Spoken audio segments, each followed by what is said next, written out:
Okay, চলো। So hello man, welcome everyone. Welcome to the way of solution. SSC জিডির জন্য আরেকটা most important class নিয়ে চলে এসেছি আমি তোমাদের সন্দীপ স্যার। তো আজকের এই ক্লাসটা কিন্তু প্রধানত তাদের জন্যই হতে চলেছে যারা কিন্তু আপকামিং অর্থাৎ এসএসসি জিডি 2025 ফর্ম ফিল আপটা করেছো এবং 26 যাদের পরীক্ষাটা হতে চলেছে। তো এই ক্লাসটা কিন্তু স্পেসিফিক্যালি তাদের জন্য এবং তাদের এক্সাম বা জিডিতে আসতে পারে এরকম জিকে জিএস এর কিছু ইম্পর্টেন্ট মডেল কোশ্চেন্স নিয়ে কিন্তু আজকে আমরা আলোচনা করব আমাদের এই সেশনটার মধ্যে। স্যার শুধুমাত্র কি জিডিটাই এখানে করতে পারবে না, SSC group C and D এছাড়াও রাজ্য পুলিশের কনস্টেবল এবং সাব ইন্সপেক্টর স্টুডেন্টরাও কিন্তু এই ভিডিওটা থেকে জিকে জিএস সেকশনে তোমরা উপকৃত হবে। ঠিক আছে, চলো তাহলে আর দেরি না করে আজকে কিন্তু আমাদের প্রথম সেশনটা শুরু করা যাক। আজকে আমাদের একটা থার্ড ক্লাস হচ্ছে জিডির জিকে জিএস রিলেটেড। নেক্সট যে প্রশ্নটা এখানে আমরা দেখছি, এখানে কি বলা হচ্ছে, নকনি রোগটা কেন হয়? আচ্ছা, খুব ভালো একটি প্রশ্ন এখানে আমরা প্রত্যেকে দেখতে পাচ্ছি যে নকনি রোগটা কেন হয়? পারদ দূষণের জন্য, ফ্লোরাইড দূষণের জন্য, ক্যাডমিয়াম দূষণের জন্য, নাকি আর্সেনিক দূষণের জন্য?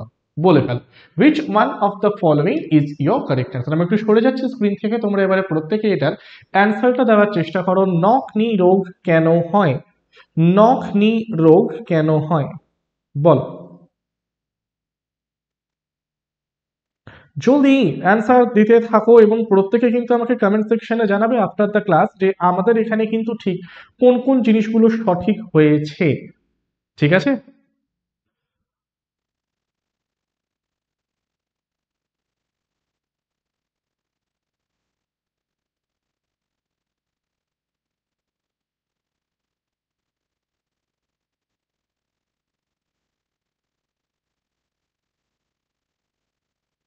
চলো তাহলে এটার সঠিক উত্তরটা হচ্ছে আমাদের কি, সঠিক উত্তর হচ্ছে কি অপশন নাম্বার বি হয়ে যাবে আমাদের এখানে রাইট অ্যান্সার। সেটা হচ্ছে কি ফ্লুওরাইড দূষণের জন্য। ঠিক আছে, জলে ফ্লুরাইডের মাত্রা যদি আমার অত্যাধিক হারে বেড়ে যায় তাহলে আমরা কি দেখতে পারবো, নকনি রোগটা কিন্তু দেখতে পারবো। এবার এখানে আমি তিনটে জিনিসের নাম দিয়েছি, দেখো, পারদ, ক্যাডমিয়াম এবং আর্সেনিক। এখানে একটা পয়েন্ট প্রত্যেকে মাথায় রাখবে, এটাকে আমরা বলি হেভি মেটাল টক্সিসিটি। ঠিক আছে, এগুলোকে বলা হয় কি, এগুলো হচ্ছে কি আমাদের হেভি মেটাল টক্সিসিটি। যার মধ্যে ফার্স্ট আমরা এখানে কি দেখলাম, পারদ। পারদ মানে হচ্ছে এইচি। জলের মধ্যে যদি অত্যাধিক পরিমাণে পারদকে আমরা মিশিয়ে ফেলি তাহলে যেই রোগটা হতে দেখবো তাকে বলা হচ্ছে আমাদের মিনা মাটা। ঠিক আছে, এটা হচ্ছে পারদ দূষণের ফলে হয়। ক্যাডমিয়ামের ফলে কি হয়, অত্যাধিক পরিমাণ ক্যাডমিয়াম জলের মধ্যে মিশে গেলে আমরা কি রোগ হতে দেখতে পারবো স্যার, ইটাই ইটাই রোগটাকে কিন্তু হতে দেখতে পারবো।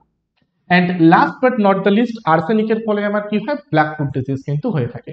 তো এই হেভি মেটাল টক্সিসিটি বা ভারী ধাতু ধারা দূষণের রোগগুলো আমি এখানে তোমাদের বলে দিলাম, প্রত্যেকে তোমরা কিন্তু তোমাদের কপিতে নোট ডাউন করে নেবে। কারণ আজকে ধরো নকনি থেকে ফ্লোরাইড দিয়ে দিয়েছে, কালকের পরীক্ষার হলে কে তুমি ধরো দেখলে মিনামাটা থেকে দিয়ে দিয়েছে। তো তার জন্য কিন্তু রেস্ট অফ দ্য অপশনস গুলো আমাদের আরেকবার ভালো করে পড়ে নেওয়া উচিত। ওকে, চলো পরবর্তী প্রশ্নে তাহলে আমরা চলে যাই। কোশ্চেন নাম্বার 2 তে তাহলে চলে যাচ্ছি আমরা প্রত্যেকে। কোশ্চেন নাম্বার 2 তে আমরা তাহলে প্রত্যেকে চলে যাচ্ছি। আজকে কি বলা হচ্ছে, সিয়াচিন হিমবাহ কোথায় অবস্থিত? খুব ইম্পর্টেন্ট এবং খুব ভালো একটি প্রশ্ন এটা। বলা হচ্ছে সিয়াচিন হিমবাহ কোথায় অবস্থিত? টাইগার হিলে, লেতে, লাদাখ উপত্যকায়, নাকি কার্গিলে? সিয়াচিন হিমবাহ কোথায় অবস্থিত? টাইগার হিল, লে, লাদাখ, নাকি কার্গিল? জলদি অ্যান্সার দিয়ে দাও তোমরা প্রত্যেকে কমেন্ট সেকশনের মধ্যে যে সিয়াচিন হিমবাহ কোথায় অবস্থিত। বি ফার্স্ট এভরিওয়ান, প্রত্যেকে অ্যান্সার দিতে থাকবো আমরা। লাস্টে কিন্তু তোমরা প্রত্যেকে জানাবে যে কতগুলো অ্যান্সার আমাদের কিন্তু কারেক্ট হয়ে চলছে। ঠিক আছে, তাহলে স্যার এটার সঠিক উত্তর কোনটা? সঠিক উত্তর হচ্ছে কি অপশন নাম্বার সি, লাদাখ উপত্যকায়। ঠিক আছে, বেসিক্যালি এই সিয়াচেন নামক হিমবাহটাকে আমরা দেখতে পাই নুব্রাতে, নুব্রা ভ্যালি। ঠিক আছে, নুব্রা ভ্যালির মধ্যে আমরা দেখতে পাই। এই নুব্রাকে কি বলা হয় জানো, নুব্রাকে বলা হয় the gateway of the Siachen. অর্থাৎ মেরু অঞ্চল বাদ দিয়ে যদি আমাকে বলা হয় যে পৃথিবীর দ্বিতীয় দীর্ঘতম হিমবাহের উদাহরণ কোনটা, মেরু অঞ্চল বাদ মানে সেটা হচ্ছে কি আমাদের সিয়াচেন হচ্ছে দ্বিতীয় দীর্ঘতম পার্টটা। ঠিক আছে, এছাড়াও বিশ্বের সব থেকে উচ্চতম ব্যাটল ফিল্ড সেটাও আমার কি, সেটাও হলো কি এই সিয়াচেন। ঠিক আছে, এর জন্য অনেক সময় সিয়াচেন জায়গাটাকে বলা হয় থার্ড পোল। ঠিক আছে, অনেক সময় জায়গাটাকে কিন্তু আমরা প্রত্যেকে থার্ড পোল বলে চলি, কারণ এর বিস্তৃতি এতটা বড়, তার জন্য এটাকে কিন্তু অনেক সময় থার্ড পোলও বলা হয়। তাহলে সঠিক উত্তর কোনটা হবে স্যার? অপশন নাম্বার সি হয়ে যাবে এখানে আমাদের রাইট অ্যান্সার, লাদাখ উপত্যকায়। পরবর্তী প্রশ্ন আমরা দেখছি, নিচের কোনটি একটি ওয়েব ব্রাউজার নয়? নিম্নের কোনটি একটি আমার ওয়েব ব্রাউজার নয়? স্যার ওয়েব ব্রাউজার মানে কোনটা? ওয়েব ব্রাউজার মানে হচ্ছে কি যেখান থেকে আমরা ইন্টারনেটটাকে অ্যাক্সেস করতে পারি, তাকেই বলা হয় আমাদের কি ওয়েব ব্রাউজার। এবারে আমাদের যে সমগ্র ইন্টারনেটটা দেখতে পাওয়া যায়, এই ইন্টারনেটের দুটো অংশ হয়, একটাকে বলা হয় ডার্ক ওয়েব, একটাকে বলা হয় সারফেস ওয়েব। সারফেস ওয়েব তুমি নিয়ে নাও যে সমগ্র ইন্টারনেটের একটা 10% মতন, আর ডিপ ওয়েব বা ডার্ক ওয়েব নিয়ে নাও 90%-এর মতন। এবারে এই প্রত্যেকটি ইন্ডিভিজুয়াল ইন্টারনেটকে অ্যাক্সেস করতে গেলে আমাদের ওয়েব ব্রাউজার দরকার। যেরকম সারফেস ওয়েব যেটা মানে সেটা সমগ্র ইন্টারনেটের মাত্র 10%, যেটা এই সারফেস ওয়েবটাকে অ্যাক্সেস করার জন্য আমার মূলত যেগুলো ফোন বা কম্পিউটারে যেগুলোকে ইউজ করি আমরা, যেরকম Mozilla Firefox, Google Chrome, Internet Explorer, অ্যাপেলের ক্ষেত্রে মানে অ্যাপেল অপারেটিং সিস্টেমের ক্ষেত্রে সাফারি, ওকে, বা আগেকার দিনে যে ইউসি ব্রাউজার পাওয়া যেত যেগুলো ব্যান আছে এখন, বা ওপেরা মিনি, তো এগুলো প্রত্যেকটা কি ওয়েব ব্রাউজার, যার সাহায্যে আমরা সারফেস ওয়েব বা সারফেস ইন্টারনেটটাকে অ্যাক্সেস করতে পারি। যেরকম লাস্ট একটা কেপিএসআই, অর্থাৎ কেপিএসআই যেটা 2022-এর রিক্রুটমেন্ট বা 21-এর ফর্ম ফিল আপ এবং 22-এ যেটা পরীক্ষা হয়েছে কেপিএসআই তে, সেই কেপিএসআই একটা কোশ্চেন দিয়েছিল যে ডার্ক ওয়েবকে অ্যাক্সেস করার জন্য বা ডার্ক ইন্টারনেটটাকে অ্যাক্সেস করার জন্য আমরা কোন ওয়েব ব্রাউজারটাকে ব্যবহার করতে পারি, তাই তো? তো তাহলে স্যার যেরকম ওখানে অনিয়ন ব্রাউজার, যেটাকে টর ব্রাউজার বলা হয়, উল্টানো পেঁয়াজের মতন দেখতে, সেই প্রশ্নটাও কিন্তু কেপিএসআই তে আমাদের চলে এসেছে। তো ওয়েব ব্রাউজার মানে সহজ বাংলায় তোমরা ধরে নাও যার সাহায্যে আমরা কিন্তু ইন্টারনেটকে অ্যাক্সেস করতে পারি। তাহলে স্যার এটা সঠিক উত্তর কোনটা হবে? সঠিক উত্তর হয়ে যাবে মানে কোনটি ওয়েব ব্রাউজার নয়, সঠিক উত্তর হয়ে যাবে আমাদের স্পুতনিক। ঠিক আছে, এটা basically one type of a space station. Okay, এটা স্পেস স্টেশন, স্পুতনিককে ধরা হচ্ছে। মিগোটাকেও কিন্তু বলা যেতে পারে, মিগো কিন্তু কোনো ওয়েব ব্রাউজার নয়, মিগো হচ্ছে কি আমাদের একটা one type of operating system. ঠিক আছে, অপারেটিং সিস্টেম মানে হচ্ছে কি যেটা কম্পিউটার হার্ডওয়্যার এবং সফটওয়্যারের মধ্যে একটা ইন্টারলিঙ্ক তৈরি করতে হেল্প করে বা কানেকশন তৈরি করতে হেল্প করে আর কি। তো সঠিক উত্তর এখানে তোমরা প্রত্যেকে নিয়ে নিতে পারো, দ্যাট মান ইজ স্পুতনিক। আচ্ছা, কোশ্চেন নাম্বার 4-এ চলে আসছি আমরা প্রত্যেকে। বলা হচ্ছে 3 বিঘা করিডর যোগ করেছে কোন দুটি সীমান্তকে? 3 বিঘা করিডর যোগ করেছে কোন দুটি সীমান্তকে? ভারত পাকিস্তান, ভারত বাংলাদেশ, ভারত ভুটান, নাকি ভারত এবং তিব্বত? বলে ফেলো, which of the following is your correct answer? কার কার মধ্যে রয়েছে আমাদের 3 বিঘা করিডর? আচ্ছা, ভারতের সাথে তার সীমান্তবর্তী যে দেশগুলো রয়েছে বা ভারতের নেইবারহুড কান্ট্রি যেগুলো আছে, তার সাথে মানে কার সাথে ভারত সব থেকে বেশি পরিমাণ এরিয়াটাকে শেয়ার করে বা কার সাথে বেশি পরিমাণ সীমানাটাকে সে শেয়ার করে, সেটা জানার একটা ট্রিক বলে দিই। ট্রিকটা কি? মাথায় রেখে দেবে তোমরা প্রত্যেকে বাচপান এমবিএ, মাথায় রেখে দেবে তোমরা বাচপান এমবিএ। ঠিক আছে, যেখানে বি থেকে হচ্ছে কি বাংলাদেশ, বি থেকে হলো বাংলাদেশ, সিএইচ এর থেকে আমরা কি পাবো? সিএইচ এর থেকে পাবো আমরা চীন, পি থেকে পি এ থেকে পাবো হচ্ছে কি পাকিস্তান। ঠিক আছে, পি এ থেকে পাবো হলো আমরা পাকিস্তান। এন থেকে স্যার পাবো কি? এন থেকে পাবো হচ্ছে কি নেপাল। এন থেকে পাবো হচ্ছে কি আমরা মায়ানমার, এন থেকে পাবো হলো আমরা মায়ানমার। বি থেকে পাবো হচ্ছে কি ভুটান। ঠিক আছে, বি থেকে পাবো ভুটান। আর যদি আমরা এখন ডুরান্ট লাইনটাকে মেনে চলি বা যদি পিওকে কে আমাদের দেশের মধ্যে ধরে মেনে চলা হয়, তাহলে আফগানিস্তানের সাথেও কিন্তু আমরা প্রত্যেকে বর্ডারটাকে শেয়ার করে চলি। তো বাচপন এমবিএ এই ট্রিকের সাহায্যে কিন্তু আমরা বা আমরা ভারতীয়রা কোন কোন দেশের সাথে সব থেকে বেশি পরিমাণ মানে কি বলে আর কি বাউন্ডারিটাকে শেয়ার করি সেটা কিন্তু সহজেই বুঝতে পারবে। সব থেকে বেশি বাংলাদেশ, তারপরে চীন, তারপরে পাকিস্তান, তারপরে নেপাল, তারপরে মায়ানমার, তারপরে হচ্ছে ভুটান। ঠিক আছে, এবারে 3 বিঘা করিডোর স্যার কার কার মধ্যে আছে? একদম বেসিক একটা প্রশ্ন। এই 3 বিঘা করিডোরকে আমরা প্রধানত দেখতে পাই ভারত এবং বাংলাদেশের মধ্যে। আমাদের পশ্চিমবঙ্গ রাজ্যের একটা মোস্ট ইম্পর্টেন্ট ডিস্ট্রিক্ট হচ্ছে গিয়ে কি বলতো, সেটা হচ্ছে গিয়ে কুচবিহার। আর একইভাবে মানে ভারতবর্ষের একটা রাজ্য পশ্চিমবঙ্গ, আর বাংলাদেশের একটা এলাকা নিয়ে নাও লালমনিরহাট বলে একটা হয়। তো এই কুচবিহার এবং লালমনিরহাট এর মাঝখানে আমার কি রয়েছে? 3 বিঘা করিডোরটা কিন্তু রয়েছে। ঠিক আছে, লালমনিরহাট এবং কুচবিহার। কোশ্চেন নাম্বার 5 এ চলে আসছি আমরা প্রত্যেকে, পরবর্তী প্রশ্নতে চলে যাই। দ্য অডাসিটি অফ হোপ বইটি কার লেখা? দ্য অডাসিটি অফ হোপ বইটি কার লেখা? জো বার্ডেন, জো বার্ডেন বলা উচিত নয়, জো বাইডেন ছিলেন, মানে এখনকার ট্রাম্পের আগে যিনি বেসিক্যালি আমাদের প্রেসিডেন্ট ছিলেন of America, Joe Biden, Hillary Clinton, Barack Obama নাকি ডোনাল্ড ট্রাম্প? কার লেখা বইটির নাম দ্য অডাসিটি অফ হোপ? কার লেখা বইটির নাম দ্য অডাসিটি অফ হোপ? তাহলে সঠিক উত্তরটা স্যার কি হবে এখানে? সঠিক উত্তর হয়ে যাবে আমাদের অপশন নাম্বার সি, এখানে right answer Barack Obama. Barack Obama হয়ে যাবে কিন্তু এখানে আমাদের রাইট অ্যান্সারটা, অর্থাৎ যিনি লিখেছিলেন দ্য অডাসিটি অফ হোপ নামক বইটি। পরবর্তী প্রশ্নে চলে আসুন স্যার, কি বলা হচ্ছে নেফ্রিডিয়া মানে কি? জোকের শ্বাসঙ্গ, তিমির জননাঙ্গ, জোকের রেচনাঙ্গ নাকি হাইড্রার কৌষ্টিকতন্ত্র? বলে ফেলো, বলে ফেলো, বলে ফেলো, নেফ্রিডিয়া জিনিসটা কি স্যার? নেফ্রিডিয়া জিনিসটা কি স্যার? জলদি বলে ফেলো তোমরা প্রত্যেকে, জলদি বলে ফেলো তোমরা প্রত্যেকে, নেফ্রিডিয়া কি? নেফ্রিডিয়া কি? একটা হিন্ট দিয়ে দিই, এই নেফ্রিডিয়া কিন্তু প্রধানত দেখতে পাওয়া যায় অ্যানিলিডাদের। স্যার অ্যানিলিডা মানে কারা? অ্যানিলিডা মানে হচ্ছে কি বাংলায় যাদেরকে বলা হয় অঙ্গুরিমাল প্রাণী, অর্থাৎ এদের সমগ্র দেহটা অসংখ্য আংটির মতন খণ্ডকের সাহায্যে গঠিত, তাদের দেহে দেখতে পাওয়া যায়। তো এবারে তোমরা আশা করতেই পারো যে কোনটা এখানে আমার সঠিক উত্তর হতে পারে। নেফ্রিডিয়া কি? জোকের শ্বাসঙ্গ, তিমির জননাঙ্গ, জোকের রেচনাঙ্গ নাকি হাইড্রার পৌষ্টিকতন্ত্র? জলদি বলে ফেলো তোমরা কমেন্ট সেকশনের মধ্যে যে which of the following is your correct answer। তাহলে স্যার সঠিক উত্তর এখানে হচ্ছে গিয়ে জোকের রেচনাঙ্গ। জোকের রেচনাঙ্গের নাম আমার কি?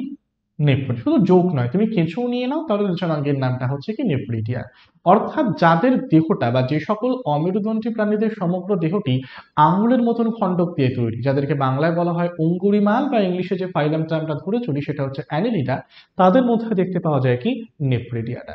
তাহলে স্যার সঠিক উত্তরটা কি হবে? অপশন নাম্বার সি হবে এখানে রাইট অ্যান্সার, জোঁকের মতো রেচনাঙ্গ।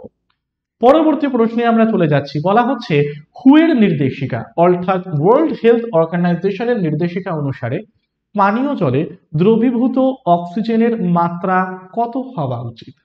ঠিক আছে, দ্রবীভূত অক্সিজেন মানে অনেক জায়গাতে বা অনেক বইতে এটাকে লেখা থাকে আমার ডিজলভ অক্সিজেন, ঠিক আছে, অনেক জায়গায় লেখা থাকে এটার অর্থটা কি? এটার অর্থটা হচ্ছে আমাদের ডিজলভড অক্সিজেন বা সহজ ভাষায় বললে ডিও।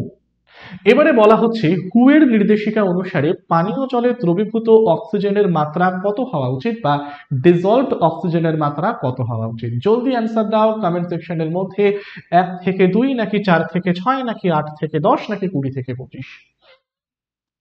ওকে, একদম পিওর যদি বলা যায় তাহলে পিওর বলতে গেলে মাত্রাটা হওয়া উচিত 6.5, বাট এটা তো হওয়া পসিবল নয় সব ক্ষেত্রে, তাই আমরা এখানে একটা প্রত্যেকের রেঞ্জ ধরে চলবো। রেঞ্জটা স্যার কত? 4 থেকে 6 পর্যন্ত, ঠিক আছে। রেঞ্জটা এখানে কত হবে? 4 to 6 পর্যন্ত মাত্রাটা হওয়া উচিত 4 to 6, বাট বেস্ট বা সব থেকে ভালো হওয়াটা কত হওয়া উচিত? 6.5, ঠিক আছে। চলো পরেরটায় চলে যাচ্ছি আমরা। কোশ্চেন নাম্বার 8 কি বলছে দেখে নি। নিউক্লিয়াসকে কেন্দ্র করে ইলেকট্রনের গতি কেমন? নিউক্লিয়াসকে কেন্দ্র করে ইলেকট্রনের গতি কেমন? বৃত্তীয় গতি, রৈখিক গতি, ঘূর্ণন গতি নাকি সরল দোল গতি? ঠিক আছে, ধরো এটা হচ্ছে আমার একটা নিউক্লিয়াস, এটা হচ্ছে নিউক্লিয়াস, নিউক্লিয়াস মানে হচ্ছে নিউট্রন প্লাস প্রোটন, আর এটাকে ঘিরে বিভিন্ন কক্ষপথ বরাবর ঘুরছে কারা? ঘুরছে হচ্ছে কি ইলেকট্রনটা। তো এটা তো আমার নিউক্লিয়াস, এটা আমার কি? এটা হচ্ছে আমাদের নিউক্লিয়াসটা। তাহলে এবারে একটা কথা বলো তোমরা, এই যে নিউক্লিয়াসটাকে কেন্দ্র করে আমার ইলেকট্রনটা ঘুরছে, এই গতিটা আমার কি ধরনের গতি? এই যে ইলেকট্রনের গতিটা কি ধরনের গতি? দেখবে একটা নির্দিষ্ট ব্যাসার্ধের বৃত্তাকার পথে যদি গতিটা হয়ে থাকে তাকে বলা হয় বৃত্তাকার গতি। সহজ ভাষায় ডিটেলসে আমরা গেলাম না, যদি একটু ছোট করে বলে দিলাম যে একটি নির্দিষ্ট ব্যাসার্ধের বৃত্তাকার কক্ষপথে যদি একটা কেন্দ্রককে কেন্দ্র করে কোনো জিনিস ঘুরতে থাকে তাকে বলা হয় বৃত্তীয় গতি। তাহলে এই গতিটাও কিসের উদাহরণ হয়ে যাবে? অপশন নাম্বার এ, বৃত্তীয় গতির উদাহরণ হয়ে যাবে আমার এটা, ঠিক আছে। পরেরটা চলে আসছি স্যার, পরেরটা কি বলছে দেখে নাও। নিচে দেওয়া কোনটি বৌদ্ধ ধর্মের একটি শাখা নয়? নিম্নে দেওয়া কোনটি বৌদ্ধ ধর্মের একটি শাখা নয়? ঠিক আছে, বৌদ্ধ ধর্মের একটি শাখা নয়, নিম্নের কোনটি? অপশনগুলো এখানে তোমরা প্রত্যেকে দেখে নিতে পারো। এটা থেরাভেদ বলা যেতে পারে, এখানে অপশনগুলো একটুখানি উল্টো পাল্টা, মানে উল্টো পাল্টা ঠিক নয়, যেরকম এটাকে আমরা বলতে পারি স্থবিরবাদী বা থেরাবাদী। আমি এখানে লিখে দিচ্ছি আরেকবার করে, এটা হচ্ছে থেরাবাদী, এটা হচ্ছে মহাযান, এটা হলো মহাযান, এটাকে আমি বলে দিচ্ছি বজ্রযান, এটাকে বলা হচ্ছে বজ্রযান, আর এটা হচ্ছে দিগম্বর। এবারে বলো নিম্নের কোনটি আমার বৌদ্ধ ধর্মের একটি শাখা নয়। এখানে একটা পয়েন্ট তোমাদের খুব ভালো করে বলে দেওয়া উচিত যে এই যে আমরা বলি না যে সেকেন্ড বুদ্ধিস্ট কাউন্সিল, যেটা যেটা বেসিক্যালি হয়েছিল কালাশোকের টাইমে এবং হয়েছিল বৈশালীতে, তো সেখানে বেসিক্যালি আমরা দেখতে পাই এই বৌদ্ধ ধর্মের যারা ভিক্ষুক হন না, ভিক্ষুকদের দুটো শাখা, একটা হচ্ছে গিয়ে স্থবিরবাদী, একটা হচ্ছে মহাসাংঘিকা। তো এটা তো স্যার বৌদ্ধ ধর্মেরই একটা শাখা হয়ে গেল ধরে নিতে পারি। এবং চতুর্থ বৌদ্ধ সংগীতি, যেটা কনিষ্ক টাইমে হবে আমাদের কুন্তলবন কাশ্মীরে, যার চেয়ারম্যান হচ্ছেন গিয়ে যার ভাইস চেয়ারম্যান ছিলেন আমাদের অশ্বা ঘোষা, যে লিখেছিল বুদ্ধচরিত, যাকে বলা হয় the Ramayana of the Buddhism. সেই বুদ্ধচরিতের রচয়িতা অশ্ব ঘোষ ছিলেন হচ্ছেন গিয়ে চতুর্থ বৌদ্ধ সংগীতের ভাইস চেয়ারম্যান। ওকে। তো সেই সময় কি হলো যে বৌদ্ধ ধর্মের দুটো ভাগ হতে আমরা দেখলাম, একটা হচ্ছে হীনযান, একটা হলো মহাযানের বার্তা, হীনযান এবং মহাযান। ওকে, তো এগুলো বুদ্ধিজমের পার্ট। বুদ্ধিজমের আরেকটা সেক্ট হচ্ছে বজ্রযান, যেটা বেসিক্যালি আমাদের পশ্চিমবঙ্গ বিহার এই জায়গাটায় দেখতে পাওয়া যায়, যারা মানে হচ্ছে গিয়ে যে কোনো জাদু শক্তির দ্বারা মুক্তি সর্বোত্তম ভাবে সম্ভব, আর সেই জাদু শক্তিটা হচ্ছে গিয়ে আমাদের কি বজ্র। তো বজ্রযানটা হচ্ছে আমাদের বৌদ্ধ ধর্মের পার্ট। তাহলে বৌদ্ধ ধর্মের অংশ নয় কোনটা স্যার? অপশন নাম্বার ডি কিন্তু হবে এখানে আমাদের রাইট অ্যান্সার, যেটাকে বলা হচ্ছে দিগম্বর। শ্বেতাম্বর দিগম্বর কার ভাগ? স্যার জৈন ধর্মের পার্ট। অর্থাৎ শ্বেতাম্বর মানে হচ্ছে যারা একটা সাদা বস্ত্রটাকে পরিধান করে থাকবে, যেটা নর্থ ইন্ডিয়ায় আমাদের থাকতো। আর একটা সাউথ ইন্ডিয়া যেটা, সেটা হচ্ছে কি দিগম্বর। দিগম্বর মানে হচ্ছে কি নেকেড, কোনো রকম জামা কাপড় পরে তারা থাকবে না। ওকে, চলো। স্থূলাভদ্র এবং ভদ্রবাহু, স্থূলাভদ্র হচ্ছে কি নর্থের ক্ষেত্রে শ্বেতাম্বর, আর সাউথে দিগম্বরে হচ্ছে কি ভদ্রবাহু। ঠিক আছে, আচ্ছা। কোশ্চেন নাম্বার 10-এ চলে আসি। সাফরেজ এর অর্থটা কি? সাফরেজ এর অর্থটা কি? নিজেদের ভোট কোনো ধনী ব্যক্তিকে দেওয়ার ক্ষমতা, এমন আইন প্রণয়ন করা যা দুর্দশা বাড়ায়, শুধুমাত্র গরিবদের ভোট দেওয়ার ক্ষমতা, নাকি ভোট দানের ক্ষমতা? বলে ফেলো। সাফরেজ এর অর্থটা কি? সাফরেজ এর অর্থটা কি? নিজেদের ভোট কোনো ধনী ব্যক্তিকে দেওয়ার ক্ষমতা, এমন আইন প্রণয়ন করা যা দুর্দশা বাড়ায়, নাকি শুধুমাত্র গরিবদের ভোট দেওয়া, নাকি ভোট দানের ক্ষমতা? কোনটা এক্ষেত্রে আমাদের সঠিক উত্তর হতে চলেছে? ঠিক আছে, সাফরেজ এর অর্থটা কি? জলদি অ্যান্সার চাই প্রত্যেকের কাছে কমেন্ট সেকশনের মধ্যে, জলদি দিয়ে দাও প্রত্যেকে তোমরা।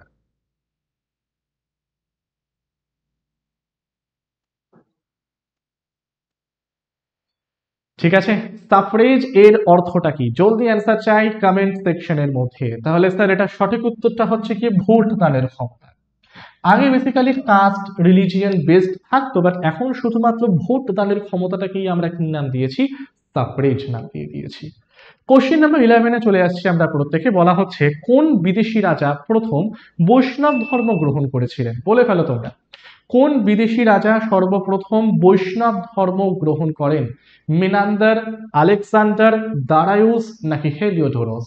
কোন বিদেশি রাজা প্রথম বৈষ্ণব ধর্ম গ্রহণ করে? একটু ভুল এখানে কথাটা, বৈষ্ণব রাজা ঠিক বলা উচিত, বিদেশি রাজা ঠিক বলা উচিত নয়। বিদেশি রাজা ঠিক বলা উচিত নয়। আমি এখানে মেনশন করে দিচ্ছি গ্রিক রাষ্ট্রদূত। গ্রিক রাষ্ট্রদূত। কারণ এখানে গ্রিক রাজা মানে যেটা ইন্দো গ্রিক শাসন যখন ভারতে শুরু হবে, মানে আমরা যে দেখি না যে মৌর্য বংশ, এবং মৌর্য বংশ শেষ হয়ে যাওয়ার পর সমগ্র ভারত জুড়ে দুটো টাইপের রাজত্ব চালু হবে। একটা হচ্ছে নেটিভ, মানে যেখানে দেশীয় রাজারা রাজত্ব করবে, আর একটা হচ্ছে ফরেন, মানে যেখানে বিদেশি রাজারা রাজত্ব করবে। মানে ইন বিটুইন মৌরিয়ানস অ্যান্ড গুপ্তা, এর ঠিক মাঝখানের সময়টাতে।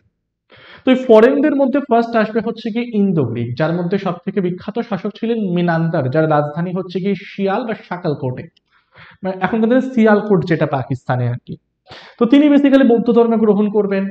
ওকে, তার এবং একজন বুদ্ধিস্ট মঙ্ক নাগসেন, যেরকম বুদ্ধ ধর্মের একটা বিখ্যাত গ্রন্থ যেটাকে বলা হয় মিলেন পানহ, সেটা কি? সেটা discussion between Buddhist monk Nagasena and Greek শাসক মিনান্দার। এছাড়াও আসবে হচ্ছে কি কুষাণ, কুষাণদেরও আগে আসবে পার্থিয়ান, পার্থিয়ানদেরও আগে আসবে কারা? শক বা সিথিয়ানসরা। আর নেটিভদের মধ্যে হচ্ছে কি কারা কারা থাকবে? সুঙ্গা ডাইনাস্টি, কানবা ডাইনাস্টি, সাতবাহন এবং কলিঙ্গ চেদি। এরা হচ্ছে নেটিভ, আর বাদ বাকি হচ্ছে ফরেন। এদের পরে আসবে হচ্ছে কি গুপ্তারা সমগ্র ভারত জুড়ে। যাই হোক না কেন, হিস্ট্রি আমরা এখন অত ডিটেলসে যাচ্ছি না। বাট এখানে বলা হচ্ছে যে মেনান্দার তো বুদ্ধিস্ট ধর্ম নিয়েছিলেন, তাই তো। আলেকজান্ডার যখন ভারতবর্ষ আক্রমণ করেছিলেন তখন গৌতম বুদ্ধ মোটামুটি জন্মাননি, 326 বিসিতে। গল্প বাদ দিন তাহলে, জন্মে হয়তো গিয়েছিলেন, বাট হ্যাঁ, কত হবে না, না তাও সেটি হবে না, এটা হবে না। আলেকজান্ডারেরও আগে হচ্ছে কি দারায়ুস।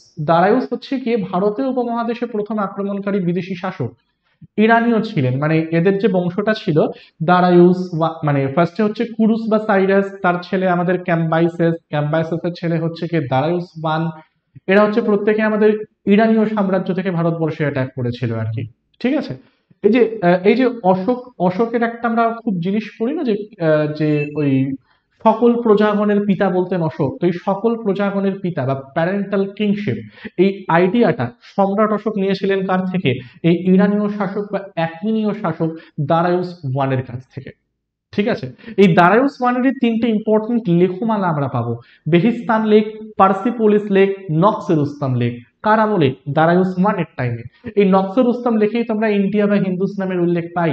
পারসিক দেবতা আহুর মাজদার উল্লেখ পাই কার থেকে? এই নকশে রুস্তম লেখ থেকে। তো এটাও হবে না, এগুলো তো সব আগে, বৌদ্ধ ধর্মেরও আগে, বাট বৈষ্ণব ধর্ম বলেছে তো আমাকে। তো সঠিক উত্তরটা এখানে কি হবে? দেখো, আলেকজান্ডার শাসক ছিলেন, মেনান্দার শাসক ছিলেন, দারায়ুস আমাদের শাসক ছিলেন। সঠিক উত্তরটা এখানে কি হবে? আমাদের হেলিওডোরাস। এই যে আমি বললাম না শুঙ্গ শাসক, এই যে আমি বললাম তোমাদের শুঙ্গ শাসক, শুঙ্গদের মধ্যে যে ফিফথ রুলার, ফিফথ শুঙ্গ শাসক যার নাম ভগভদ্র, এই ভগভদ্রের টাইমে ভারতে আসবে একজন গ্রিক রাষ্ট্রদূত যার নাম হেলিওডোরস। তিনি বেসিক্যালি মধ্যপ্রদেশের বেশনগরে, মধ্যপ্রদেশের বেশনগর একটা জায়গা, সেই মধ্যপ্রদেশের বেশনগরে তিনি বানাবেন একটা স্তম্ভ যাকে আমরা বলি গারুড় স্তম্ভ।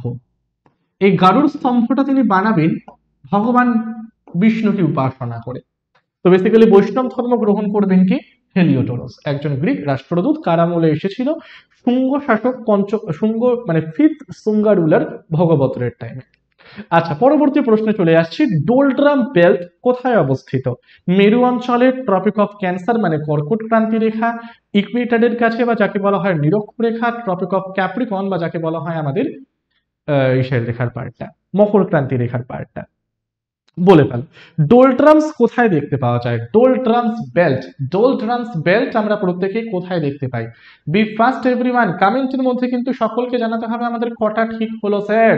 চলো, বাদ বাকি আমি তো এখানে অ্যান্সার বলছি, তার সাথে সাথে কিন্তু তোমাদেরও এখানে প্রত্যেকের অ্যান্সার করতে হবে।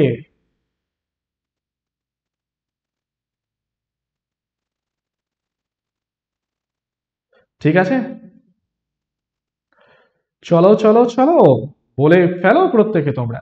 দেখো, ডেলড্রামস ডোলড্রামস বেল্ট প্রধানত আমরা দেখতে পাই ইকুয়েটরের কাছে, অর্থাৎ শুধু ইকুয়েটর বলা উচিত নয়, ইকুয়েটর থেকে 5 ডিগ্রি নর্থ এবং ইকুয়েটর থেকে 5 ডিগ্রি সাউথ, এর ঠিক মাঝখানের অংশটা আমরা দেখতে পাবো কাকে? ডোলড্রামস বেল্টটাকে। ঠিক আছে, এই পয়েন্টটা কিন্তু একটু মাথায় রেখে দেবে প্রত্যেকে। চলো পরেরটায় চলে যাচ্ছি আমরা। কি বলা হচ্ছে? সাতপুরা এবং বিন্ধ্যের মধ্যে দিয়ে কোন নদী প্রবাহিত হয়েছে? সাতপুরা এবং বিন্ধ্য পর্বতের মধ্যে দিয়ে কোন নদী প্রবাহিত হয়েছে? বিন্ধ্য আগে, ফার্স্ট আমরা কি দেখবো? বিন্ধ্য।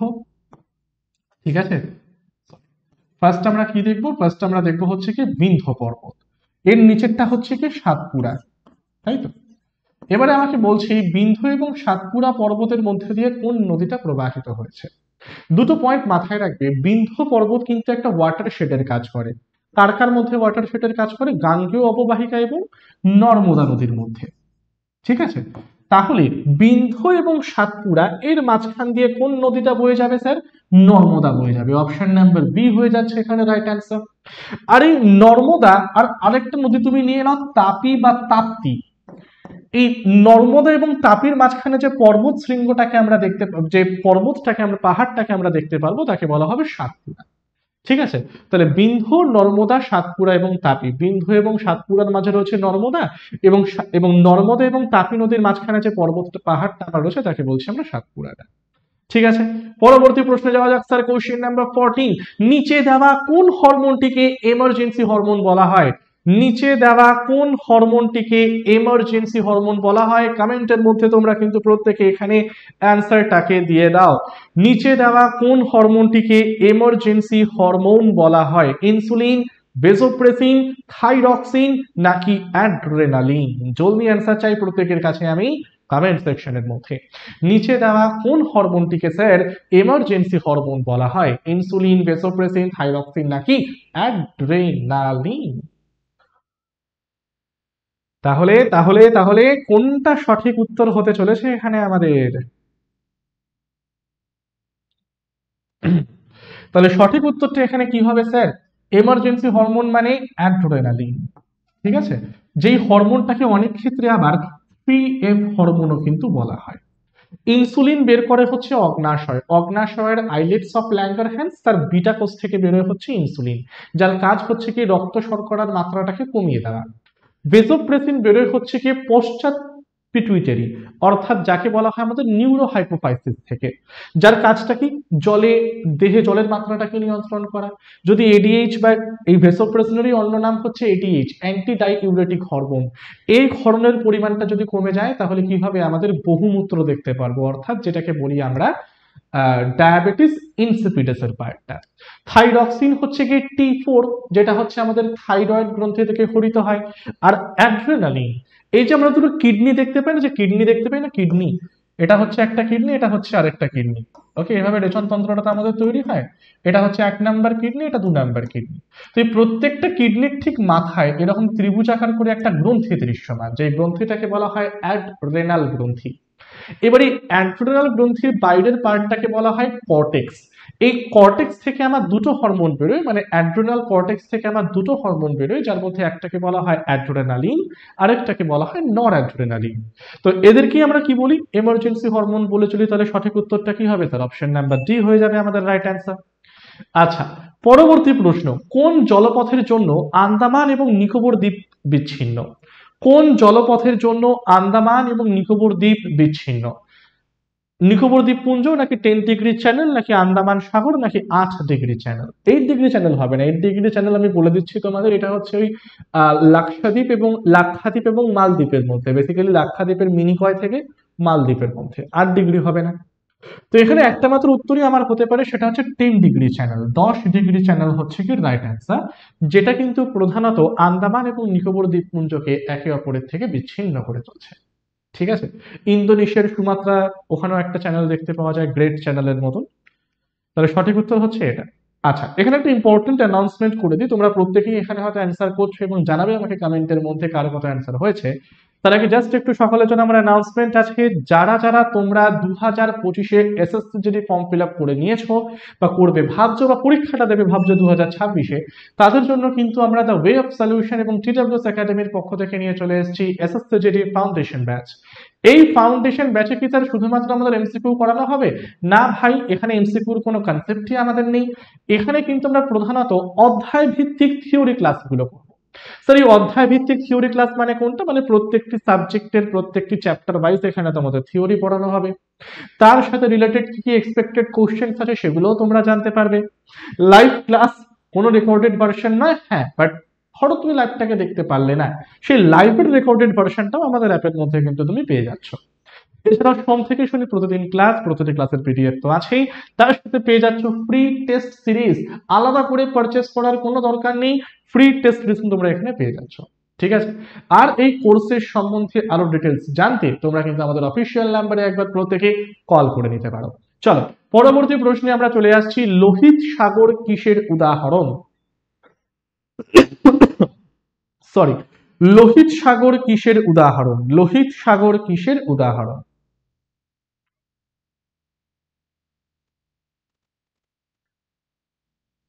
লোহিত সাগর কিসের উদাহরণ? বলে ফেলো। Lava structure, rift structure, folded structure নাকি রেসিডুয়াল স্ট্রাকচার? কিছুই নয়। ধরো আমি বেসিক্যালি বললাম যে এখানে আমার একটা রয়েছে আফ্রিকান প্লেট, এটাকে আমরা বলছি কি স্যার? এটাকে আমরা বলছি হলো আফ্রিকান প্লেট, এটাকে বলছি আমরা আফ্রিকান প্লেট। আর তার সাথে স্যার এখানে রয়েছে আমাদের অ্যারাবিয়ান প্লেট, এটা হচ্ছে আমাদের অ্যারাবিয়ান প্লেট। এটাকে বলছি আমরা অ্যারাবিয়ান প্লেট। এবারে যখনই এই দুটো প্লেট আমার একে অপরের থেকে আলাদা হচ্ছে তখন মাঝখানে একটা খাঁজ বা ফাঁকা স্থান তৈরি হচ্ছে। তো এই ফাঁকা স্থানটাতে বা রিফট নামে যে অংশটা আমরা এখানে তৈরি হতে দেখলাম, সেই রিফট স্ট্রাকচারের উদাহরণটা কি? লোহিত সাগর অথবা রেড সি। ঠিক আছে, লোহিত সাগর অথবা রেড সি। লোহিত সাগরের পার্শ্ববর্তী দেশ, মনে রাখার ট্রিক বলে দিই একটা প্রত্যেককে। ট্রিকটা প্রত্যেকে লিখে নাও ডেজি। ট্রিকটা প্রত্যেকে তোমরা লিখে নাও ডেজি। অর্থাৎ লোহিত সাগরের পাশে স্যার কোন কোন দেশ আছে সেটা জানার জন্য একটা রামবান বলে দিচ্ছি তোমাদের। ঠিক আছে, একদম পাচকের কাজ করবে এটা। ডি মানে হচ্ছে স্যার ডিজিবৌতি, একটা আফ্রিকান দেশ, নাম সার্চ করলে পেয়ে যাবে তোমরা গুগলে। ই মানে হচ্ছে ইজিপ্ট, অর্থাৎ যাকে আমরা বাঙালিরা বলেছিল মিশর, তাই তো। এই প্রথম এসটা নিয়ে নাও সৌদি আরব। প্রথম এসটা নিয়ে নাও সৌদি আরব। সেকেন্ড এসটা নিয়ে নাও তোমরা সুদান। সেকেন্ড এসটা নিয়ে নাও সুদান। ই মানে কি স্যার? ই মানে হচ্ছে এরিট্রিয়া। ই মানে হচ্ছে এরিট্রিয়া। আর ওয়াই মানে কি স্যার? ওয়াই মানে হচ্ছে আমাদের ইয়েমেন। ঠিক আছে, ইয়েমেন। তাহলে এই ট্রিকের মাধ্যমে লোহিত সাগর বা রেড সির পার্শ্ববর্তী দেশগুলোকে কিন্তু আমরা সহজেই জেনে নিলাম। আর এটা সঠিক উত্তরটা কি হবে sir? Option number C, rift structure. Option number C হবে এটার রাইট অ্যান্সার, রিফট স্ট্রাকচারের জায়গাটি। চলো পরবর্তী প্রশ্নে আমরা চলে যাচ্ছি। ফিসকাল পলিসি কার সাথে সম্বন্ধীয়? বলে ফেলো তোমরা কমেন্টের মধ্যে, ফিসকাল পলিসি কার সাথে সম্বন্ধীয়। জলদি অ্যান্সার চাই প্রত্যেকের কাছ থেকে কমেন্ট সেকশনের মধ্যে, যে ফিসকাল পলিসি কার সাথে সম্পর্কিত।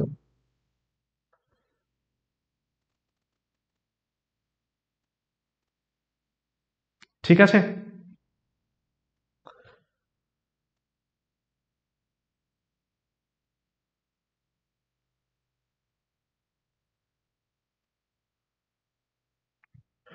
এরিট্রিয়া। আচ্ছা, একদম সহজ উত্তর, ফিসকাল পলিসি কার সাথে সম্বন্ধীয় হবে এখানে?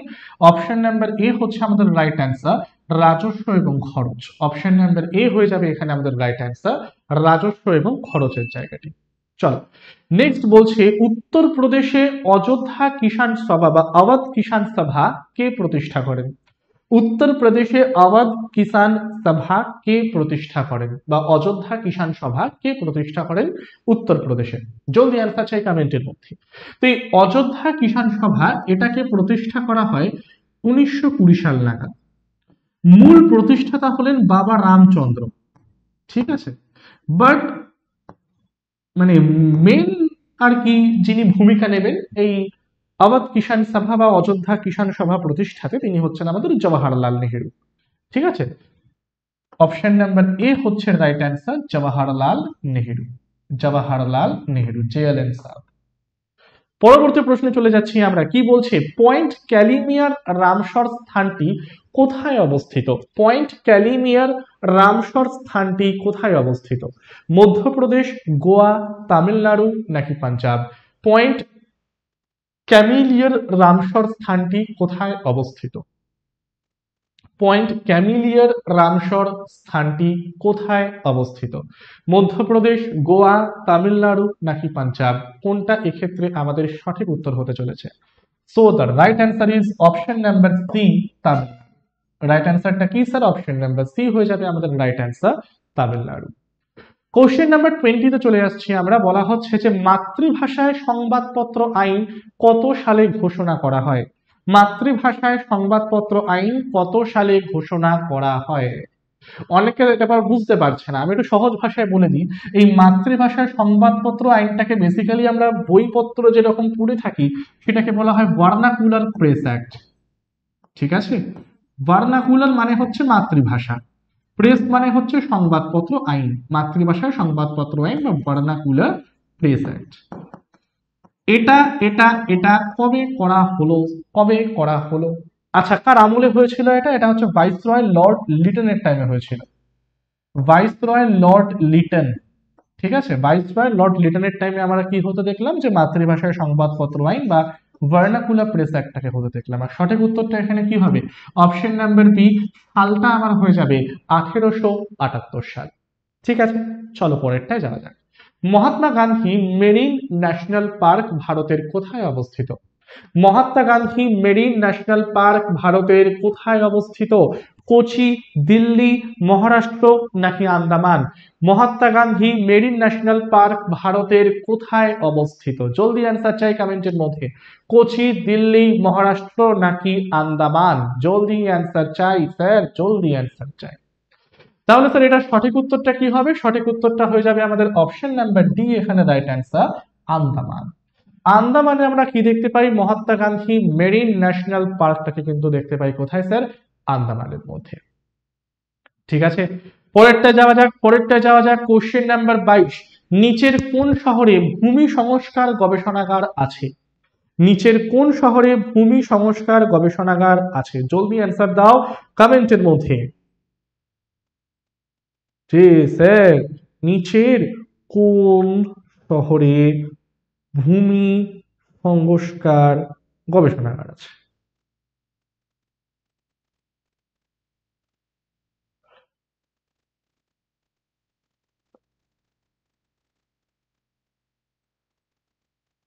কোটা, জামশেদপুর, রাঞ্চি নাকি নাগপুর?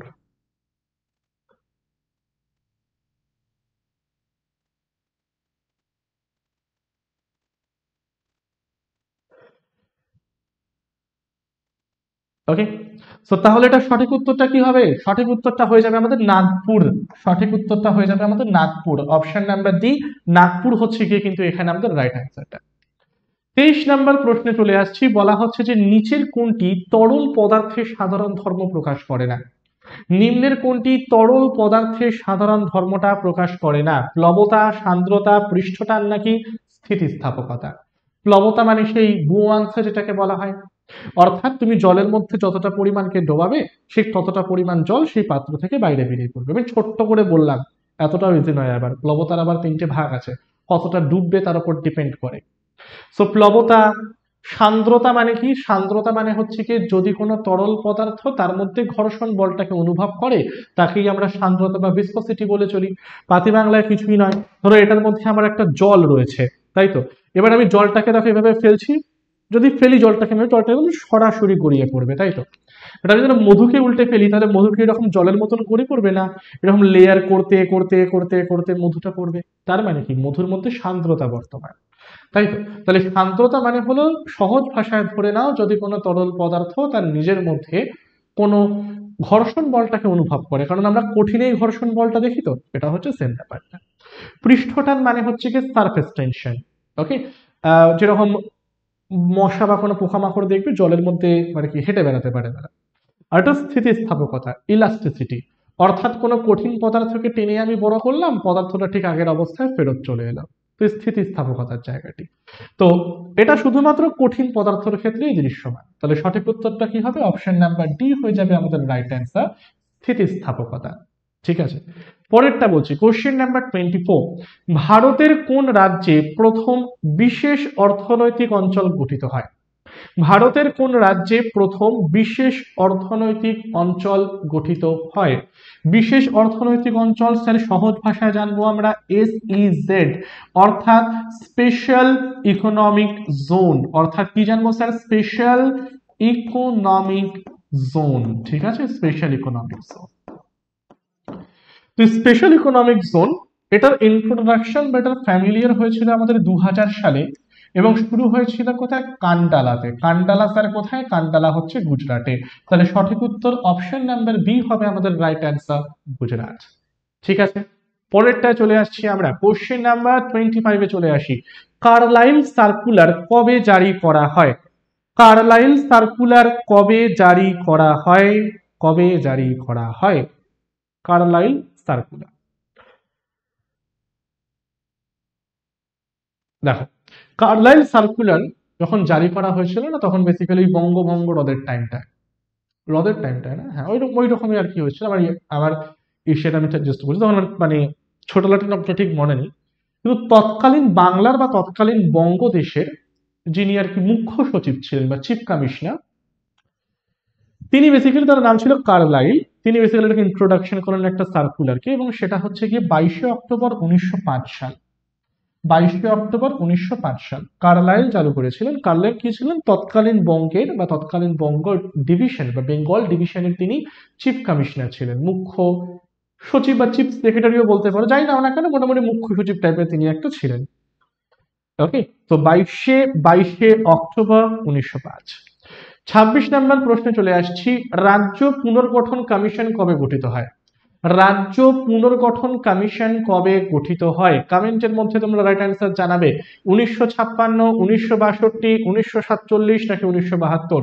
কবে রাজ্য পুনর্গঠন কমিশন গঠিত হয়? কবে আমাদের রাজ্য পুনর্গঠন কমিশন গঠিত হয়? জলদি অ্যান্সার দিয়ে দাও, জলদি অ্যান্সার দিয়ে দাও কমেন্ট সেকশনের মধ্যে প্রত্যেকে তোমরা। 52, সরি 56, 62, 47 নাকি 72?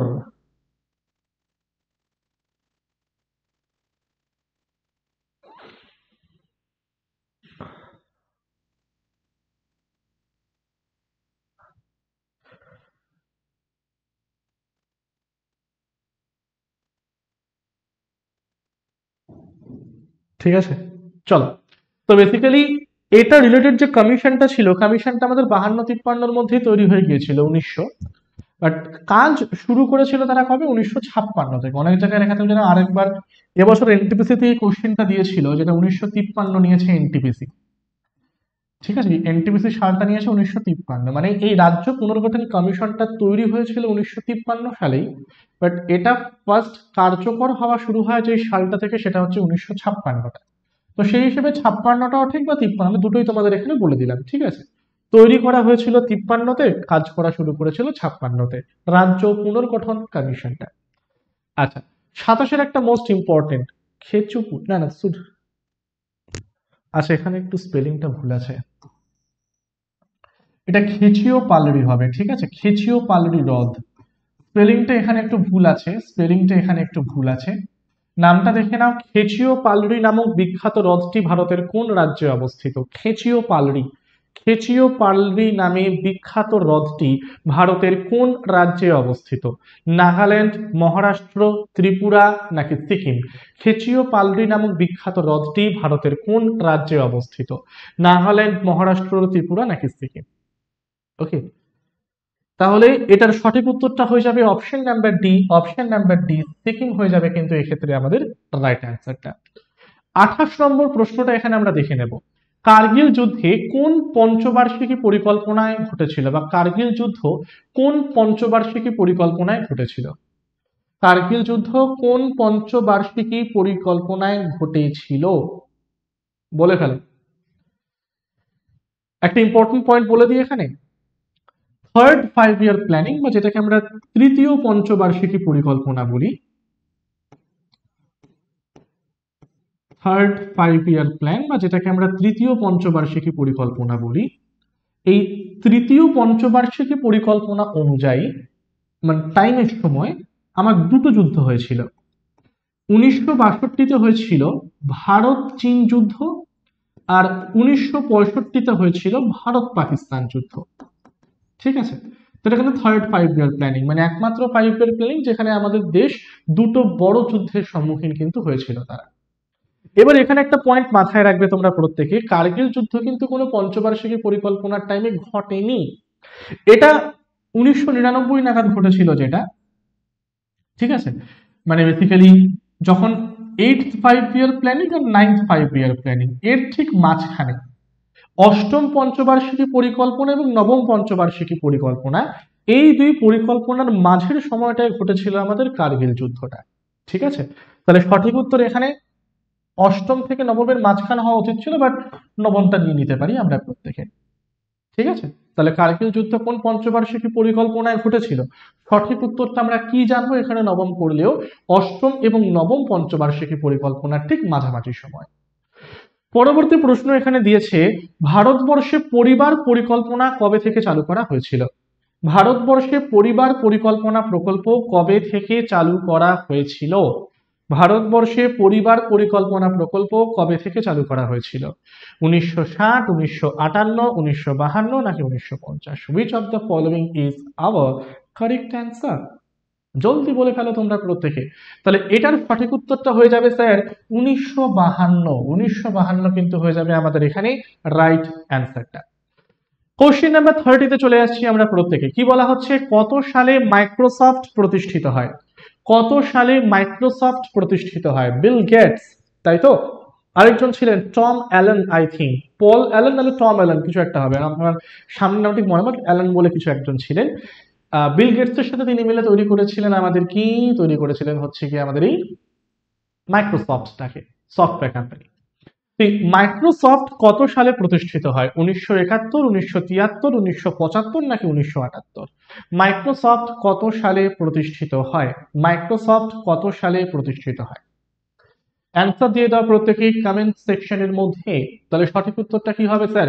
অপশন নাম্বার সি হয়ে যাবে আমার এখানে রাইট অ্যান্সার, 1975 সাল। পরবর্তী প্রশ্নে চলে আসছি আমরা, কি বলছে দেখিনি।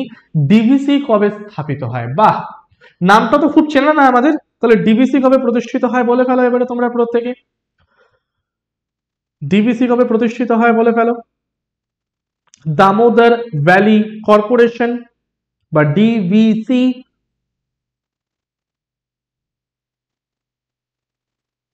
আচ্ছা, তো ডিভিসির পুরো কথাটা হলো দামোদর ভ্যালি কর্পোরেশন, যার হেডকোয়ার্টার হচ্ছে কলকাতাতে। অর্থাৎ এর প্রধান কাজটা হচ্ছে ইলেকট্রিসিটি জেনারেশন করা এবং সেটাকে আরো ছড়িয়ে দেওয়া সকলের মধ্যে। তো এটা বেসিক্যালি তৈরি করা হয়েছিল 1948 সাল নাগাদ। 1948 কলকাতা শহরে যার হেডকোয়ার্টার, তৈরি করা হচ্ছে আমাদের ডিভিসি, যার পুরো কথাটি হলো দামোদর ভ্যালি কর্পোরেশন। আচ্ছা, এবারে বলে ফেলো, দেবীরাজ, দিগ্বিজয়, বরালক্ষ্মী ইত্যাদি কোন শস্য বীজের নাম? দেবীরাজ, দিগ্বিজয় এবং বরালক্ষ্মী।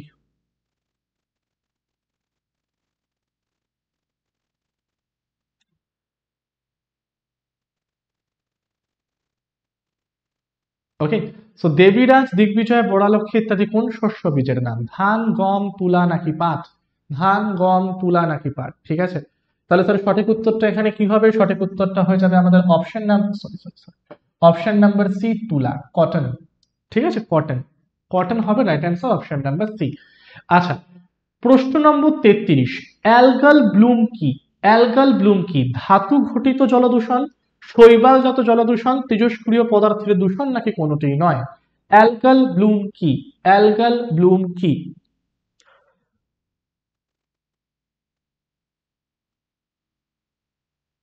দেখো, এই অ্যালগাল ব্লুম, ব্লুম মানে হচ্ছে পরিমাণটা হঠাৎ করে বেড়ে যাওয়া, ব্লুমিশ করা যেটা। অ্যালগাল, এখান থেকে আমরা অ্যালগি কথাটা পাচ্ছি না, অ্যালগি।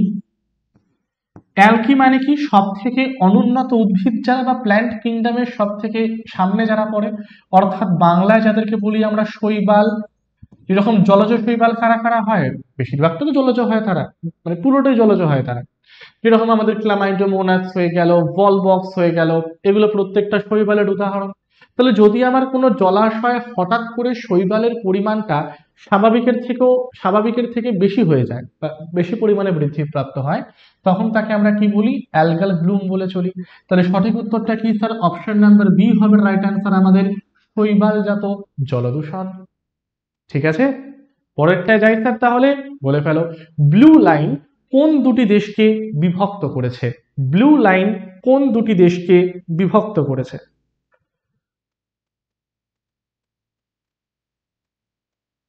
ব্লু লাইন কোন দুটি দেশকে বিভক্ত করেছে? ব্লু লাইন কোন দুটি দেশকে? ভারত পাকিস্তানের মধ্যে তো এলওসি, লাইন অফ কন্ট্রোল রয়েছে, তার সাথে আমাদের ইসে রয়েছে আর কি, র্যাডক্লিফ লাইন রয়েছে। আমাদের ভারত এবং চীনের মাঝখানে যেরকম ম্যাকমোহন লাইন বা লাইন অফ অ্যাকচুয়াল কন্ট্রোল যাকে বলা হয় এলওএসি, সেটা রয়েছে। ভারত বাংলাদেশের মধ্যে র্যাডক্লিফ লাইনটাই রয়েছে। ভারত এবং আফগানিস্তানের মধ্যে আমাদের ডুরান্ট লাইন রয়েছে। তো একইভাবে ব্লু লাইন কোন দুটি দেশের সীমানাটাকে আমার ভাগ করছে? সঠিক উত্তরটা কি হবে? সঠিক উত্তরটা হয়ে যাবে অপশন নাম্বার এ, ইসরায়েল এবং লেবানন। ইসরায়েল এবং লেবানন, এই দুটো দেশকে আলাদা করছে আমার যে রেখা, তাকে আমরা সাধারণত এখানে প্রত্যেকে কি নাম দিলাম? ব্লু লাইন নাম দিলাম। কোশ্চেন নাম্বার 35 এর পরবর্তী প্রশ্নে চলে যাওয়া যাক। অ্যাভোগাড্রো ধ্রুবকের মান কত? স্যার আর কত ইজি কোশ্চেন দেবেন? অ্যাভোগাড্রো ধ্রুবকের মান কত, বা অ্যাভোগাড্রো নাম্বারটা কত? ঠিক আছে, অ্যাভোগাড্রো নাম্বারের মানটা কত? অনেকে 10⁻23 নিয়েও গোলাবে, জানো? অপশন নাম্বার বি আর সি তে। তো অপশন নাম্বার সিটা হবে এখানে রাইট অ্যান্সার। 6.022 ইন্টু 10⁻23, 6.022 ইন্টু 10⁻23, এটা হলো অ্যাভোগাড্রো ধ্রুবক বা অ্যাভোগাড্রো নাম্বারের ভ্যালুটা। ঠিক আছে, পরেরটা চলে যাচ্ছি আমরা। সফট ড্রিঙ্কে কোন অ্যাসিড থাকে? সফট ড্রিঙ্কে কোন অ্যাসিড থাকে? Carbolic acid. আচ্ছা বলো তো, এটা কিন্তু আমি অ্যান্সার চাই, অ্যান্সার প্রত্যেকে লিখে দেবে কমেন্টের মধ্যে যে সফট ড্রিঙ্কে কোন অ্যাসিড দেখতে পাওয়া যায়, অক্সালিক, কার্বলিক, টার্টারিক নাকি সাইট্রিক। দেখো অক্সালিক অ্যাসিড হচ্ছে কি টমেটো, স্পিনাচ বাংলায় যাকে বলা হয় পালং শাক, তার মধ্যে অক্সালিক অ্যাসিড পেয়ে যাব আমরা। টার্টারিক অ্যাসিড হচ্ছে কি তেঁতুল, সাইট্রিক অ্যাসিড হচ্ছে কি লেবু অর্থাৎ যে কোনো টক জাতীয় ফল, কার্বলিক অ্যাসিড হচ্ছে কি স্বাদ টানানোর কাজে। তাহলে এর মধ্যে কোনটা সফট ড্রিঙ্কে থাকে? ঠিক আছে, তো এখানে অপশনটা একটু ভুল দেওয়া, এটা কার্বলিক অ্যাসিড দেওয়া উচিত হয়নি, এখানে আমাদের দেওয়া উচিত ছিল কার্বনিক অ্যাসিড। ঠিক আছে, তো সফট ড্রিঙ্কের মধ্যে আমরা যে অ্যাসিডটাকে দেখতে পাই সেটাকে বলা হয় carbonic acid. Option number beta কি হবে এখানে আমাদের রাইট অ্যান্সার। কার্বনিক অ্যাসিড দেখতে পাওয়া যায় কার মধ্যে? কার্বনিক অ্যাসিড দেখতে পাওয়া যায় কিন্তু আমাদের সফট ড্রিঙ্কের মধ্যে। ঠিক আছে, পরেরটা দেখে নাও। ডক্টরস ডে পালন করা হয় কোন দিনটিতে? ডক্টরস ডে পালন করা হয় কোন দিনটিতে? জলদি অ্যান্সার দাও কমেন্টের মধ্যে। ডক্টরস ডে পালন করা হয় কোন দিনটিতে?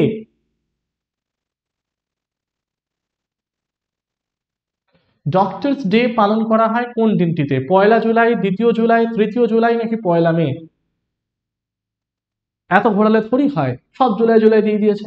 যাই হোক না কেন, তো ডক্টরস ডে পালন করা হয় 1 জুলাইতে। কার স্মৃতির উদ্দেশ্যে? ওকে, বিসি রয়, ডক্টর বিধানচন্দ্র রয়, এনার উদ্দেশ্যে বা এনার স্মৃতি রক্ষার্থে আমরা ন্যাশনাল ডক্টরস ডে পালন করি 1 জুলাইতে। তিনি একজন ফিজিশিয়ান ছিলেন এবং আমাদের বাংলার একজন নবরূপকার, তিনি মুখ্যমন্ত্রীও কিন্তু ছিলেন, ডক্টর বিধানচন্দ্র রায়। ওকে, আচ্ছা, ভারতীয় সংবিধানে প্রথম কয়টি ভাষাকে স্বীকৃতি দেওয়া হয়েছিল? ভারতীয় সংবিধানে প্রথম কয়টি ভাষাকে স্বীকৃতি দেওয়া হয়েছিল? 22টি, 18টি, 14টি নাকি 13টি? ভারতীয় সংবিধানে প্রথমে কয়টি ভাষাকে স্বীকৃতি দেওয়া হয়েছিল?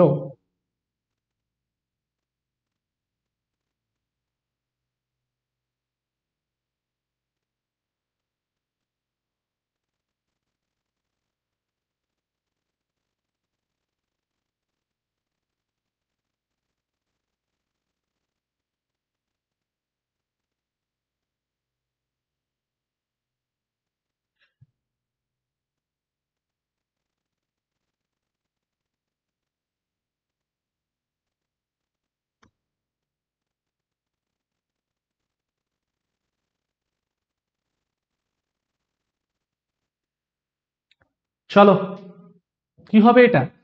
প্রশ্নটা একটু ভালো করে পড়ো। কি বলা হচ্ছে? ভারতীয় সংবিধানে প্রথম, ঠিক আছে, ভারতীয় সংবিধানে প্রথম কয়টি ভাষাকে স্বীকৃতি দেওয়া হয়েছিল সেটা যদি জানতে চাওয়া হয় তাহলে সঠিক উত্তর হবে আমাদের 14টি।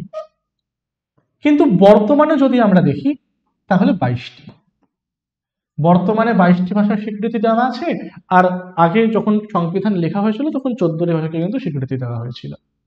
নর্থ ওয়েস্টার্ন রেলওয়ে অর্থাৎ উত্তর পশ্চিম রেলওয়ের সদর দপ্তর কোথায় অবস্থিত?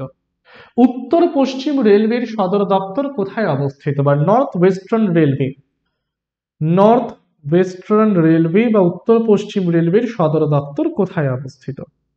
যেটাকে বলা হয় হেডকোয়ার্টার বা NWR যেটা। ঠিক আছে, তো এই যে নর্থ ওয়েস্টার্ন রেলওয়ে এর সদর দপ্তর হচ্ছে কি জয়পুর, জয়পুর অফ রাজস্থান, রাজস্থানের জয়পুরে। মুম্বাইতে আমার দুটো, একটা হচ্ছে সেন্ট্রাল রেলওয়ে, ওকে, আর একটা ওয়েস্টার্ন রেলওয়ে, মানে সরি, এটা হচ্ছে কি সাথে গোরখপুরে মনে হয় নর্থ ইস্টার্নের পার্টটা, এগুলো আমাদের থেকে থাকে আর কি। চলো, ওকে, মুম্বাইতে আমার দুটো আই থিঙ্ক, একটা হচ্ছে কি আমাদের ওয়েস্টার্ন রেলওয়ে আর একটা হচ্ছে কি আমাদের সেন্ট্রাল রেলওয়ে। সেন্ট্রালটা আমাকে একবার দেখে বলতে হবে, আমি শিওর নই, বাট ওয়েস্টার্ন রেলওয়ে তো কনফার্ম। ওয়েস্টার্ন রেলওয়ের হেডকোয়ার্টার হচ্ছে কি মুম্বাইয়ের চার্চ গেট, তাই তো? আচ্ছা, চলো পরেরটাই আসছে, আমি আবার দেখে তোমাদের জানিয়ে দেবো ওখানে কনফার্ম করে। ভারতের জীব বৈচিত্র্য আইন কত সালে পাশ হয়? ভারতের জীব বৈচিত্র্য আইন কত সালে পাশ হয়? জলদি অ্যান্সার দাও। ভারতে জীব বৈচিত্র্য আইন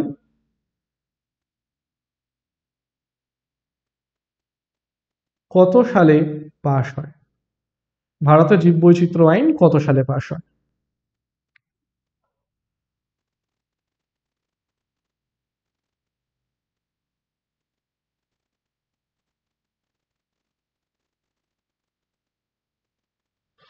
চলো, খুবই ইজি একটা প্রশ্ন। তো ভারতের জীব বৈচিত্র্য আইন, এখানে বৈচিত্র্য বানানটা একটু ভুল দিয়েছি আমি, যে ভারতের জীব বৈচিত্র্য আইন কত সালে পাশ হবে? অপশন নাম্বার ডি হচ্ছে আমার এখানকার রাইট অ্যান্সার, 2002 সালে কিন্তু পাশ হবে ভারতের সম্পূর্ণ জীব বৈচিত্র্য আইনটা। ঠিক আছে, তো আজকে জাস্ট আমরা এই 40টা প্রশ্ন প্রত্যেকে কমপ্লিট করলাম আমাদের এই সেশনটাতে। এরকম আরো ইম্পর্টেন্ট সেশন পেতে তোমরা কিন্তু অবশ্যই জুড়ে থাকবে দ্য ওয়ে অফ সলিউশন এবং TWS একাডেমির সাথে। আর যদি এরকম সেশনটিকে ভালো লেগে থাকে, অর্থাৎ এসএসসি জিডি জিকেজিএস এর এই সেশন পেতে চাইলে অবশ্যই সাবস্ক্রাইব করতে হবে আমাদের চ্যানেলটা, আর ভিডিওটাকে কিন্তু লাইক করতে ভুলতে চলবে না, এবং অবশ্যই কিন্তু বন্ধুদের সাথে তোমরা এটা শেয়ার করে দিও। ঠিক আছে, তাহলে আজকের সেশনটা এই পর্যন্তই রাখছি। টিল দেন প্রত্যেকে থ্যাংক ইউ এভরিওয়ান।